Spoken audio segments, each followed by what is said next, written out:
While lightning strikes so often in West Michigan, many tend to downplay the risk involved. Meteorologist Michael Behrens is joining us now to talk about how to stay safe when you hear thunder roar.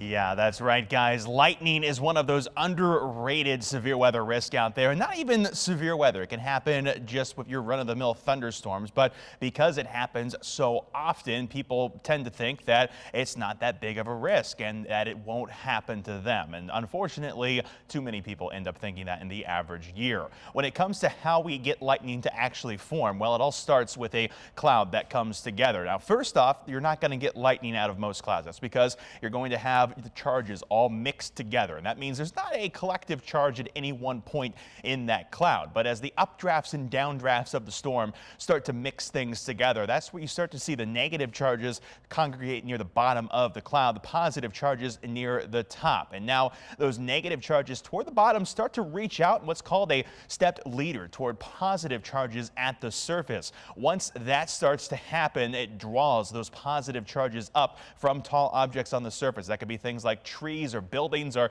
even people. They happen to be the tallest thing around. And then those two charges come together and you get a massive discharge of energy out of that cloud as that lightning bolt. This whole process can happen in less than a second, and that lightning bolt may actually send multiple rounds of charge toward the ground. So it can flicker and actually happen over a number of seconds before it's all said and done. There's a lot of different types of lightning, all of them being dangerous when it comes to the ones that contact us here at the ground. Cloud to sky lightning, cloud to cloud lightning. You can even have really powerful lightning strikes, positive strikes that come from the top of the cloud to ground level, or even ground to cloud in some rare occasions. Now, when it comes to lightning fatalities out there, you'll notice a common trend here. Things like fishing, the beach, out boating. These are activities where you are going to be the tallest thing around, and unfortunately it does result in a number of lightning fatalities every year. Another statistic here,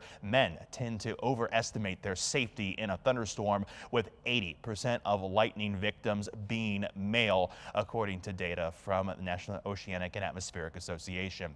So what can you do to stay safe? Well, if you're outside, avoid being the tallest object around and avoid standing next to tall objects too. Trees and other structures like towers or buildings, not great things to stand next to, but you do want to get inside. And when you are inside, stay away from windows, plumbing, and outlets. Those type of things can help channel a lightning strike inside and toward you. If you can't make it inside, the next best place to go is your vehicle, because that will be an insulated shelter to be in. And of course, as we talked about, you don't want to be at the pool or near water.